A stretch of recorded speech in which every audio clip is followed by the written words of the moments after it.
I had a boy come to me, he was in grade 9, and he was at the point really of school refusal. He wasn't going to school very often at all. He'd recently been diagnosed with autism and some other learning difficulties as well. I worked with him over a period of years, and it was so lovely to see his confidence start coming back. And obviously, he made improvements with his academics, but I was able to teach him how to advocate for himself. So he had dysgraphia and Hi, I'm Dr Jodi Richardson, and this is Well, Hello Anxiety. In a world that often moves too fast, we're here to pause, breathe, and understand anxiety together. Each episode will explore practical strategies, share honest conversations, and uncover the science behind anxiety and well-being, all while creating a space where it's okay to not be okay. Let's continue this journey together. Learning can be so hard, even at the best of times, and every child goes through challenges at different stages with their learning. But for kids with dyslexia, dysgraphia, dyscalculia, autism or ADHD, it can feel impossibly hard when the system is not built with their brains in mind, and we absolutely know anxiety can be thrown into that mix as well, and often is.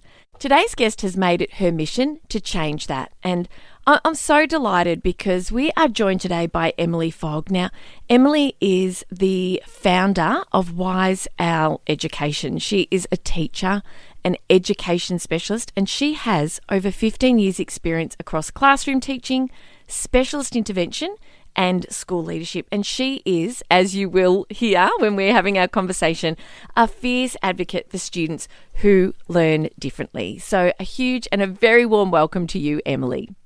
thank you so much for having me on, Jodi. Emily, in my introduction, I talked about some of the challenges that can make learning different and give kids different learning needs in the classroom and at home. And I wonder if you wouldn't mind just sharing a little bit about each of these.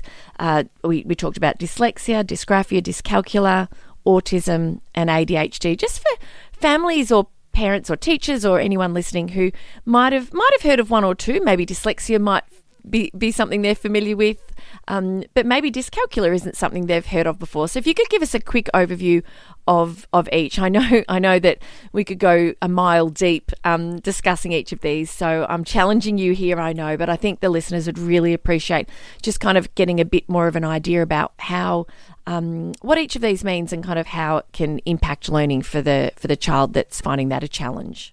Yeah, absolutely. So dyslexia is having trouble with English. So understanding not only to do with reading. I'd just like to point that out. So it's understanding language. So they might mishear words or mishear sounds, and then that also affects their reading and writing. So and it's commonly a bit of a misconception is that it's like letters moving around on the page, which doesn't happen for everyone with dyslexia and is a bit of a stereotype. There's lots more to dyslexia. And like you said, we could go on and on for hours, but that's, yeah. And then dyscalculia, it's a tricky one to say, is a learning difficulty with maths. And dysgraphia is a particular learning difficulty concerning writing. So kids with dysgraphia often have very messy handwriting. But not only that, they find it really difficult to get their thoughts down and express them in the written form, which is the bigger issue with dysgraphia. Yeah. We can get around messy handwriting. Yeah. And so autism is your brain. People with autism have their brain is wired differently. It's a spectrum, and it affects lots of people very differently. There's a quote, a famous quote, if you've met one person with autism, you've met one person with autism. So I think that's really difficult to describe quickly. Yeah. But yeah, it's a different neurotype. And ADHD, it was thought of that it was a deficit in attention, but it's actually the brain picks up too much input, so they have difficulty concentrating on just one thing at a time. You have done so well. I just want to say thank you because, I thought if someone had have asked me that question, I would have been able to scratch the surface on most of those, only because I know people in every category, and so I've had Yeah. a little bit of experience with them, not personally, not in my family. But thank you, because I hope that as a listener, you are not only able to sort of learn more about kind of the challenges of other kids, but also your own, and perhaps you might see a learning challenge in your child that you can address sooner rather than later after listening to this conversation. So, no, thank you very much, Emily. I think you did very well. I think sometimes it's harder to be concise than it is to be able to kind of riff on the things that you know a lot about. So, I appreciate it. Emily, tell me, please, how did you come to sort of really focus? What sort of gaps were you seeing in the work that you were doing in schools and in specialist education? Yeah, so I worked in education centres, so some specialist centres, and also towards the end of my time at school, I spent quite a bit of time in mainstream. But in that role, I worked with lots of kids with learning difficulties, and I just saw that there was, some real challenges that we faced, not only the students, but as a school and the system-wide issues. That there's a real lack of funding for intervention. So the school that I worked at did a fantastic job, and we had a great learning intervention program, which is what kids with some learning challenges, that's the best way that we can support them. But the funding only went so far. So it often meant that some kids were missing out because they were kind of, for want of a better way of saying it, not bad enough to be in the learning Yeah, their intervention. needs weren't considered great enough for them to sort of, fall under that kind of umbrella. Yes, Yeah. and then it also only went up to a certain age. So usually by about grade two, we had to stop because we didn't have the funding to continue, and their needs were still there. And, classroom teachers do their best, but sometimes we have 32 to 34 students in the class with just one person, Mm. and it's just not possible to give everybody the attention that they need. So I used to see kids they just go up the grades, and the learning gaps just get wider because they're not being filled then, and they're not quite getting what they need. And there just wasn't a lot available in my community either, in terms of outside resources. People were needing to travel over an hour to access support. And, for a lot of families, that was just out of the question. Like, parents would need to leave work, the kids would miss school, which is kind of counterproductive. And, it was quite expensive and all of those things. So really was, I wanted to create something in my local community that would help these kids and provide that learning intervention that they needed. Where does anxiety come into the picture? Because it's not a separate kind of challenge for a lot of students who have a particular learning difficulty, is it? No, no. So I think they go hand in hand.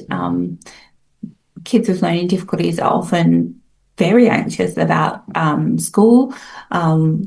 They're, very anxious about what are they going to be learning, what's coming up, if they can do it. A lot of these students have ways of masking their difficulties. So they get anxious, like if they are able to do those masking behaviours as well. And yeah, we see that the bigger the learning gaps get, the more anxiety we see. And that was part of the reason why I started my business, is because I just see, these lovely, bright students, just their self-esteem would just, you could just see it slowly fading away as I saw them move through the grades. And you could see that they were having some anxiety issues. And then sometimes that causes, well, not causes, but we would see some challenging behaviours as well through that. And also, I think parents have some anxiety, or have anxiety around their child's learning difficulties too. As parents, we all want to see our children succeed, and we don't want them to have any challenges. And so I think there's a big, not talked about, but I think the parents definitely need support with that as well. Oh, I'm so glad you raised that, and we know that anxiety alone can impact learning and focus and attention and memory and the ability to sort of draw on executive function and accurate thinking and flexible thinking, and so many skills are affected by anxiety alone. And so hardly seems fair, does it, that with a just different brain wiring that anxiety gets thrown in the mix for so many of these students as well. And I agree with what you're saying about a mum, like this invisible load. I've heard you talk about the invisible load of being a parent of a child with learning needs. What more can you sort of tell us about help some of these parents listening really feel seen and heard, and maybe what supports might be in place to really make a difference for them as well? Yeah, I think there's some great supports, particularly for kids with autism. I know that here in WA, the Autism Association of Western Australia, they have some great resources and some support groups for parents who are going through the diagnostic process and after diagnosis as well, to support parents. I know that the Dyslexia Spell Foundation as well is another place where parents can go for support around learning difficulties, not just dyslexia. So there are things out there, and part of what I do is I offer to kind of take over that mental load of, managing your child's, educational needs. So Yeah.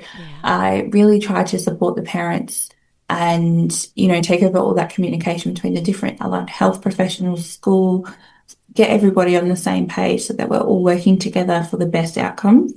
And I think that brings a bit of a sense of relief that they've got somebody that they can talk to who's experienced in the school system, who can give them advice and guidance on, what the best course of action is, and, maybe the things that they need to be concerned about and things that that aren't as big a deal than they might seem. Yes. I do have a lot of resources on my website around advocating for your child and interpreting reports and things like that. Oh, Emily, honestly, thank you for devoting your head and your heart and your time and your energy and into supporting kids and families, because what you just said, it's like a family can offload that worry and that concern and that uncertainty about their child's education onto someone who knows where to kind of focus, knows what's not as important, like you said, to focus on, where to kind of find the extra supports, but also to guide the student to get to learn how they learn, to know what makes a really meaningful difference for them. And it's just, as families, isn't it? We just need to find, no matter what our kids go through and experience. I mean, I often say, that when they're born, you count the fingers and toes and they start crying when they're born, and you're like, oh, but that's just the beginning of a very long journey. And we don't know what we're going to expect on our journey as parents, and to have someone on our team who can support us in an area that we might be just starting to learn about as a parent when we recognise our child has a particular learning need, to be able to sort of, share that load and offload quite a significant chunk of it. I imagine the families that you're working with, that the parents are kind of like, their shoulders are dropping and they're kind of going, oh, we feel like we're not alone in this, because we all want the best for our kids, don't we? And how are you supposed to support a child with a learning need when you know nothing about it and you don't know the education system? It's a really long road, isn't it? It is, yeah. And there is I think there's a lack of resources at the moment that we definitely need more particularly about what to do if you do suspect that there may be something going on, and how to get a diagnosis. And then, what to do once you do get that diagnosis. All parents go through a bit of a grieving process when you receive a diagnosis. None of them are the end of the world, but it is that change from that, how we might imagine that life might unfold. And I think, parents do need to be aware that, to be kind to themselves, I think, and that it will be okay. Yeah. And you've probably seen that time and time again. You've probably been with families on that journey from the stress and the overwhelm and the worry of the initial kind of, all right, there's some extra learning needs here. We need to sort of understand what's happening. A diagnosis might be, which actually opens the door, doesn't it, to so much hope and change. And yet, like you say, there's a grieving process, but you've probably seen families sort of go from there and then come through to the point where, okay, everybody knows what's needed. And the earlier a diagnosis is received, the earlier a learning need is identified, the sooner that the right help can be put into place. And so, whilst it's very hard, it's really a gift for you and the child to know, so that everybody can put into place what's going to really make a meaningful difference for their learning and for their education, and keep those, reduce that learning gap, as much as possible, and hopefully, kick it to the curb if that's a possibility as well. So tell me, with regards to learning needs in children, can sometimes be mistaken, can't they, for maybe misbehaving, or just mucking around, or not participating in class in the way that a teacher would hope and expect. Tell us how that can sort of show in a classroom when there's a learning need that might not be understood by everybody initially. Yeah, so they definitely they can manifest in different ways. So often the biggest indicator I find is obviously they're not achieving, what we would hope that they would be. Yep. But we often see, sometimes a little bit of like the class clown behavior. A lot of these kids, most of these kids with these learning difficulties are incredibly bright. I'd just like to point that out. It's not that, they have a low IQ or anything like that. They're very bright kids. What they can express in words and what they can tell you is they come across so intelligent and so clever, but their grades at school just don't seem to match what they know. Mm. And so that's a really big indication that there's something going on. And then, some misbehaving. So, like just little things like calling out, being a bit silly, making, funny jokes and things like that, and getting up out of their seat, moving around, or daydreaming. And then often for the kids, sometimes at home, you might see that, they've got tummy aches, or, pretending to be sick because they don't want to go to school. Lots of some nightmares and worries and troubles going to sleep and those kinds of things. I think they're all big signs that potentially going on. Yeah. For families listening who are thinking, right, I think I'm really grateful to be listening and learning more about this, and I'm thinking I might need to sort of take a step towards maybe understanding a bit more about whether or not this might be something my child might have a learning difficulty that they need help with. Where would you recommend families kind of take that first step forward to kind of learn more about what their child might need, and what sort of capacity have you got? Because I'm sure there's families listening who are thinking, well, we know that this is exactly what you do, and you started this work many years ago to help families who are in exactly that position. So what would initial support look like? Yeah, so I've definitely got capacity to work with anyone that's listening. So if you'd like to reach out to me, you can go to the show notes and my information will be there, I'm sure. Yeah, so my first step would be to go and speak to the classroom teacher.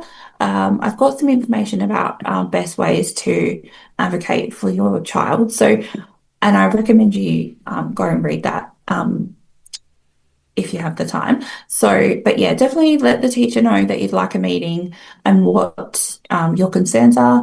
Give them a little bit of a heads up so that they've got some time to prepare and they can give you their best answers. Yeah. And then I just want to let everyone know though that teachers are not allowed to diagnose learning difficulties. So it needs to be done through a psychologist or a pediatrician. So the teacher's probably not going to say to you, yes, I think they have dyslexia. What they're probably going to say is, I think you should go to your GP and get a referral. And then from there, your GP will tell you whether you should go to a psychologist or a pediatrician. Yeah. And you can book in for that. But I'm happy to go through that in more detail with anybody that's listening. In Perth, we have a great resource. It's called Perth Kids Hub. And it's created by a wonderful lady. She created a wonderful resource, and it lists all the different centres in Perth that you can go to for psychology, paediatricians, occupational therapy, speech therapy, and she lists. And on her website, you can see the places that have availability or short waiting lists. So that's a wonderful resource if you're in Perth. Yeah, so that would be my first two steps. And just, trust your gut instinct. If you think there's something going on, even if school says, oh, like maybe they're just a little bit immature, or just wait and see. My advice is please don't wait and see, because it takes a long time to get through this process, and you don't want to wait 6 months to a year, 2 years, and to start this process. It can take a long time. So yeah, that's my recommendation, is to Yes. see your GP. Yeah, thank you, Emily, and all of those suggestions are fantastic. And we'll put all the details in the show notes, and you can access those just by clicking on this episode in whichever podcast platform that you are listening to this episode in. I just really want to reiterate that, I have somebody in my life, not one of my children, but I'll keep them anonymous.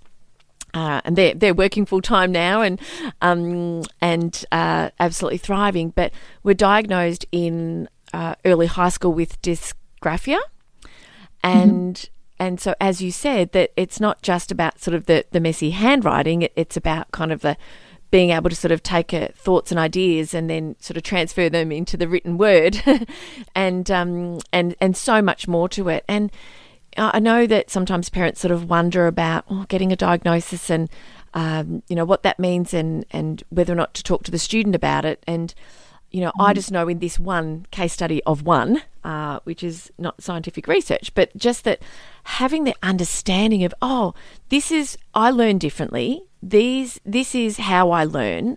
Knowing exactly why there's been a challenge in the past and what can be done. It's really empowering. So what do you say to that, to parents who are like, I don't like the idea of a lot of people talk about labels. We talk a lot about that with anxiety, because you don't want it to become a person's identity. But when you understand how you operate and you know how to get the most out of the way you operate, it's can be life-changing. What are your thoughts? I think, I am all for getting a diagnosis. I think knowledge is power. Yeah. And the more we know, the more, the better results we're going to have. And I think students really need to know why they're finding things difficult.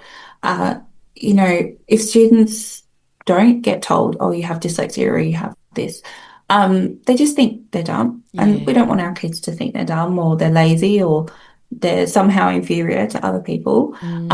We want them to be empowered. So when they know that they, have whatever learning difficulty they have, they know, okay, I know that this is difficult for me and these are the ways that I can combat that, and these are the people that I have to support me. But all of these things come with the flip side, where they often have some strengths that other people don't have. So we know that people with dyslexia, there's something called dyslexic thinking now, which is really creatively thinking outside the box. And we know that employers are searching for people with dyslexia to employ. So it's not, all bad. It can be really good as well. And I've worked with some wonderful kids who have come so far. One particular student I'm thinking of, I started working with her when she was in late primary school, and now she's a school captain. She's doing really well at school. She's in all the top streams, and she's got lots of friends. She's a lovely girl. So I think it's not all doom and gloom. There's so many positive outcomes. So, but I think getting a diagnosis is important. People aren't going to be labeling them. It's just one part of who they are. And we've got the awareness and the language in classrooms now. The kids are fantastic, and we've got to give them a lot of credit, because sometimes they're just curious. They're for the student with dysgraphia, for example, the person that I was referencing, one of the steps that was taken was to use a laptop rather than handwriting, was to sort of type. That was just sort of one of the many kind of changes that was positive and put into place. But child might be handwriting next to the kid that's on the laptop, and they might be, why are you on the laptop? Well, I've got dysgraphia, which means that I can't convey what I want to say when I'm handwriting. It's easier for me, and I'll get my thoughts down better. And kids are like, oh, cool. Like they're just curious. Yeah. Like most of the time, it's it's just a curiosity that might prompt them to ask questions. And one of the things that we do know, and like what you've said, Emily, as well, is that when you're not learning the way your peers are learning, when you are struggling, when you know that you see your reports and kids who might have learning difficulties that aren't yet diagnosed or understood, and supported can be behind and can feel dumb and can feel like, they're just, not able to keep up. And it can, that alone is really tough, but it can have a significant impact on their mental health, of course. And, I know that, we all want our children to do the best that they can in school and to achieve to their potential. Although I do say, Emily, I say to my kids, I don't say to my kids, just do the best you can with everything they do, because I'm like, sometimes we just don't have it in us to do the best we can. Sometimes we only have it in us just to get through the day, and that's okay as well. Yeah. So I don't tend to use that terminology. But, for parents who are sort of like really, really worried and focused on grades, I know that your focus is elsewhere, isn't it? That you want parents to kind of turn their attention towards kind of like supporting the whole child and their mental health and well-being. Grades are important, but they're not the be all and end all. And one thing that I have a lot of parents say to me is, oh, but they only got a C. And I really hate the grading system that we're using at the moment, because a C means they're achieving at their grade level, which for most kids, that's what they're going to achieve. They're achieving at the grade level, and that's fantastic. They're doing what they need to do, and they're where they should be. To ask kids to be above where they should be is asking a lot of them, when a lot of the time they're not, their brain is not cognitively ready to be achieving more than that, or they're not emotionally mature enough. And that's okay. Not everybody is going to be an A or B student. And our grading system is a little bit, the naming of it is a little bit misleading, in that with the A's and B's, it's not like, A is like 100% and C is 50%. It's not like that old school way of grading. And parents get really stuck on those names, and I wish that we could name it something else, because that would reduce a lot of the anxiety. So if your child is a C student, that's great. They're achieving what they need to achieve, and that's wonderful. So I think it's really more important to focus on the child's mental health around with what they're achieving in school. So if their mental health is not great, we can't expect their grades to be good. We need to support their mental health and make sure they're mentally healthy, and then we can expect the grades to come after that. Yeah, I agree. I think about, like, my kids are 15 and 17, and I think about, like, I was always very high achieving A student and perfectionistic and highly anxious and highly strung. And, like, I look back and I think, oh, goodness. And yet my parents were just, my parents weren't sort of really focused on academics. And when my kids started to get their reports and things, and you learn, as you were saying before, that in our reports here, especially in Victoria and obviously in WA as well, that in high school, aside from year 11 and 12, which can be different, but when you get the report, it's like C is achieving at standard, that the student has learned as per what's expected of them to know and be capable of doing in terms of skills and thinking for that subject. And then B is above standard, and then A is well above standard. And so the old A, B's and C's, like you said, they're not there. It's very different, but it's hard to sort of get out of that way of thinking. And, when I think about when the reports come out, we have a look and we discuss them together about where things are at and what's happening. And obviously below C is below standard, and then E is like needs improvement, I think, or something along those lines. But for me personally, as a professional in the space of mental health and well-being, and having been through what I've been through, my focus as a parent is exactly what you've just said. Like, I align so much with that. Like, how is their well-being? And I define that as feeling good and functioning well. Feeling good is nice. Having the right feeling for the right situation and knowing how to manage through it is another way to sort of put it. And functioning well. Have they got friendships around them? Are they participating in lots of activities? How are they doing at school? Like, if it's the singular focus, it can add pressure, can't it? It absolutely can. Yeah. I really try to encourage parents not to put so much pressure on grades. And yeah, I agree with everything that you said. And I'm a former perfectionist, A student, very highly strung. person as well. And I just think my parents weren't pushy with academics either. And I don't know where that came from. It was just that inner drive. And, Yes. you know, it didn't matter at the end of the day. No.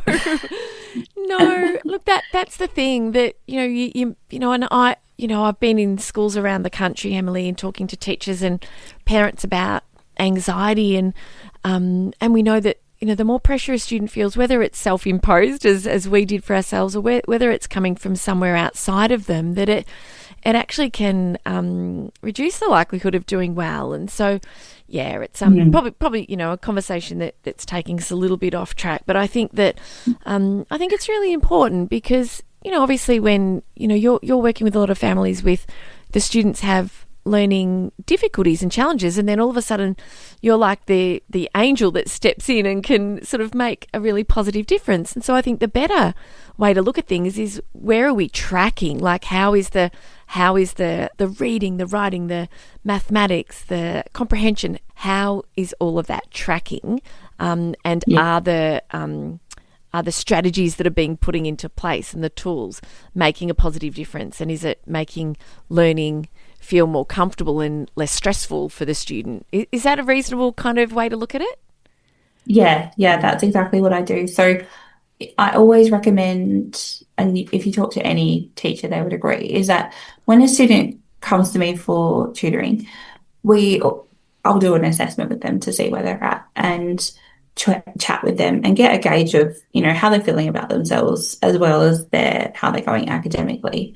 And then we always start off with kind of moving back to something slightly easier that they are really capable of. Yes. And then, we do a little bit of work around that. So we build up some confidence. We might spend a week or two just, very slowly touching on moving into, what they do need to work on, building up that confidence. And then once they've got that confidence and they think, oh, yes, I can do that. And I've got this person that working with me that I actually do like, and, she's got some good suggestions, then we can really get into the nitty gritty of working on what they need to. And I always kind of say, I'm not just a tutor, I'm kind of like their personal cheerleader. Yes. And we talk about, I know I'm not a mental health professional in any way, but I do talk to them about, they might say, oh, I'm just so bad at maths. And I will talk to them, no, you're not bad at maths.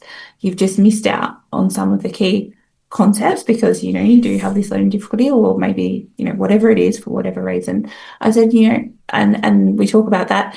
And then I say, okay, instead of saying I'm bad at maths, I want you to reframe it and think about, I'm learning to be good at this, whatever topic it is. Yes.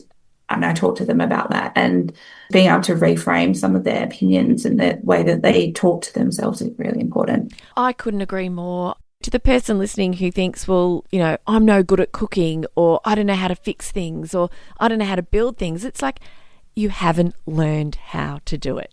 You haven't learned. And it could be because you don't really have much interest in learning, and that's okay. Like, I don't know how to fix a mower. I don't want to know how to fix a mower.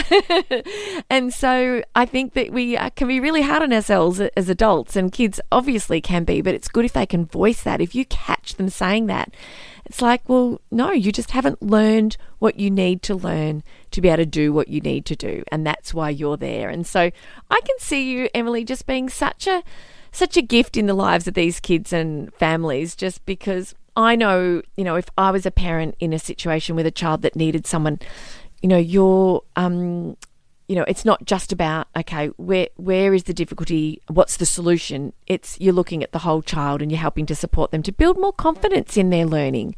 Because, it's not very nice if you're saying really nasty things to yourself about what you can and can't do in the classroom and outside of it. And so I love the fact that you're a cheerleader, and I wonder if you can share another couple of examples of success stories. Yeah, absolutely. So another favourite story is I had a boy come to me. He was in grade 9, and he was at the point really of school refusal. He wasn't going to school very often at all.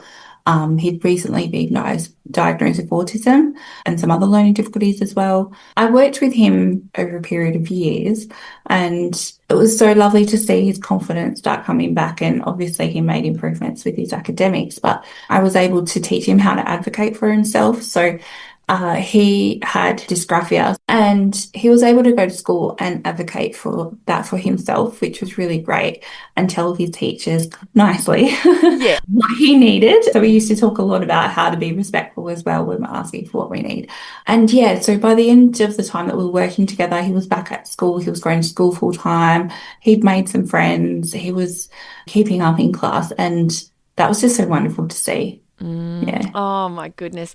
Oh, what pride he must have in, being able to do those things for himself. And it's they're lessons as well, aren't they? Because we all need to know how to advocate for ourselves, across the course of our life. And so for you to be teaching those skills and for him to sort of know that he can ask for what he needs. And of course, the teacher in the classroom just wants to support every student to have what they need to be able to learn. And teachers do know they're so, I just think teachers are just so incredible in that there are so many students in the class who have different needs, and when you can work together with a student to help them, get what they need and to support them with their learning, it's just wonderful. Emily, you've shared so much of your very precious time with us, and I'm so grateful, and I just really hope that if you're listening and that this has made a difference for you and you feel a bit more empowered. I love, Emily, that you've got a resource that parents can read to learn how to advocate for their child. So how can listeners get in touch with you, arrange to maybe have a meeting with you, or access some of your other resources? Because you've also created some other really great resources too, haven't you? I have, yeah.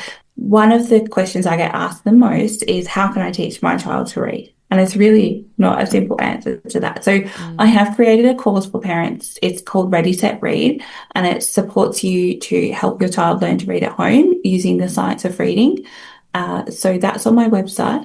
My website is www.wiseowleducation.com.au. So you can find everything there, and you can book a time to chat with me if you'd like to, or send me an email. And I also have a series of decodable books that I've written. These are great for kids with dyslexia, beginning readers, and really anybody who is learning to read.